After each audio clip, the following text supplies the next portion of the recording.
Hello, this is Resilan Bearcat, and welcome back to Project Zomboid. I release a new video each week for this game. Please subscribe if you would like to be notified when it is released. We are now on episode 5 of our recorded play session of our nuclear power plant build, and you will notice that, hey, the final product, this looks like the first screenshot I showed of the final product. You can see the nuclear power plants are burning in the distance. We have this big building here at the front, right in the front. We have a walkway with a belt, a whole bunch of belts and pipes and different things, basically a main bus coming in here, items coming in. We have proper buildings. The buildings are enclosed now. We have fences on things. We have doorways into the building. So let's walk through this building and what we have added to the build since the last episode, other than the cosmetic, exteriors to the building. We'll start over here, and you can see there's a lot of resources coming in. This is enclosed. It's just got a nice little viewport in here of where that's coming in, but I'm bringing a number of items into this building: steel pipes, aluminum casing, silica, concrete, modular frames. There's oscillators, there's computers, and that's iron plates. So a number of items that are coming in there. And first things first, I've got 2 constructors making encased industrial beams using an alternate recipe. I have, coming out of that, I have a whole bunch of things feeding into a constructor, which is building heavy modular frames. The heavy modular frames are then being sent over here to a couple of blenders. The blenders are producing fused modular frames. So that's where the nitrogen gas is coming in, and I have nitrogen gas coming in this pipe here, coming into this item here. And so 2 of these blenders producing fused modular frames. With the fused modular frames, we are then coming over here to these 2 constructors and using that and radio control units to build pressure conversion cubes. I've got 2 assemblers producing those. Coming back over here to the manufacturers over here on this side, manufacturers are producing the radio control units that are needed by the pressure conversion cubes. And then I have 3 blenders here that are producing nitric acid. They're using nitrogen gas, water, and iron plates to produce the nitric acid. The nitric acid is feeding into 6 blenders here, along with uranium waste coming from my nuclear power plants, silica, and some sulfuric acid that's being brought over here. And that is the output of that is non-fissile uranium and water. The water is cycling back around over here. The water is just magically just the exact amount of water that I need here for the nitric acid. So I'm feeding that back around. And then we come over here to the particle accelerators. Now the particle accelerators are using non-fissile uranium and uranium waste to produce plutonium pellets. They are producing 30 per minute of the pellets. They are also getting rid of 25 waste per minute, and they're getting rid of 100 of the non-fissile uranium. So you can see that the items are coming in here. Everything's flowing. This line is backed up, but the overflow is going over here to what is producing my non-fissile uranium. And so that's burning 37.5 per minute for each one of those, and there's 6 of those.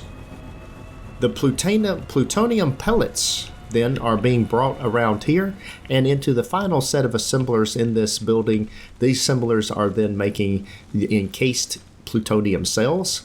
And I said this was the final set of assemblers, but I was wrong. There's 9 of those, and then over here there is 4 plus a little bit of overclocking here that is taking the encased plutonium cells and the pressure conversion cubes and producing plutonium fuel rods.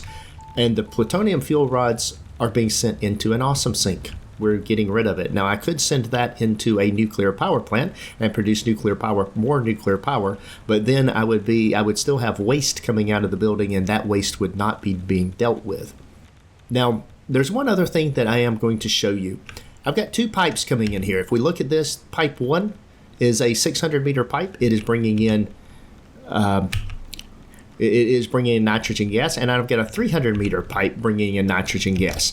And so I've got the 2 pipes here. Now I don't need more than 600 meters per minute of nitrogen gas. However, I was having significant problems with load balancing the stuff between the components that were making the heavy fused frames, and then the blender that's making nitric acid.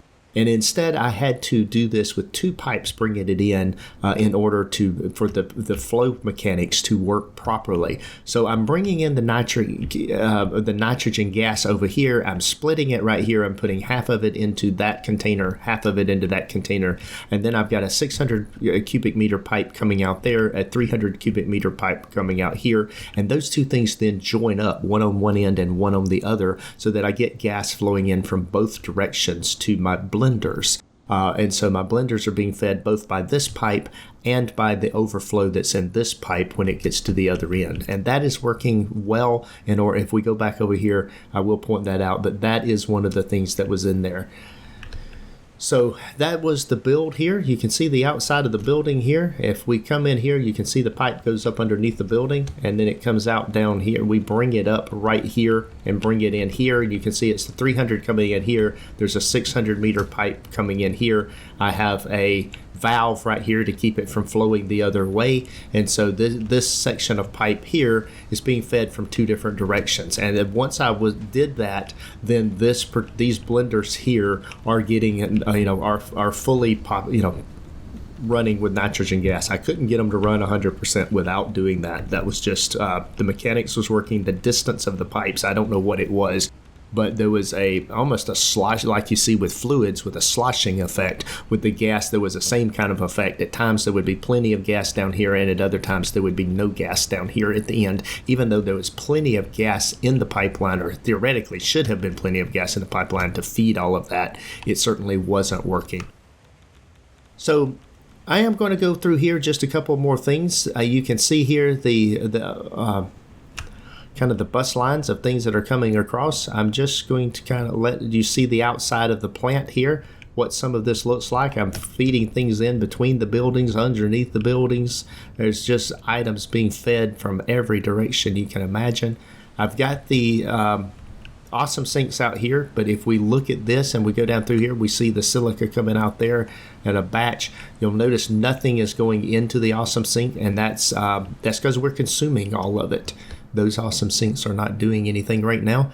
You can see here on the front of the building, the items that are coming in here, these buildings here, which you've seen before. We do have the proper building now around the refinery. We do have some walkways between the buildings and different things like that. So in the next episode, I am going to go through a little bit of a redesign of the train system here. So we can see the trains that are here, these 2 train stations, and the mess of stuff that is between them.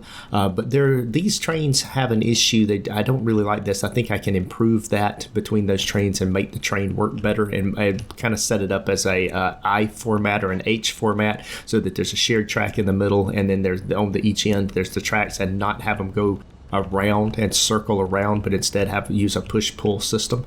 So that'll be for the next episode. That is all for today's video. Thanks for watching. If you enjoyed this episode, be sure to hit the like button and leave a comment to let me know what you think. Please subscribe to the channel to be notified when new content is available, and check out the link shown here for more gameplay. Take care.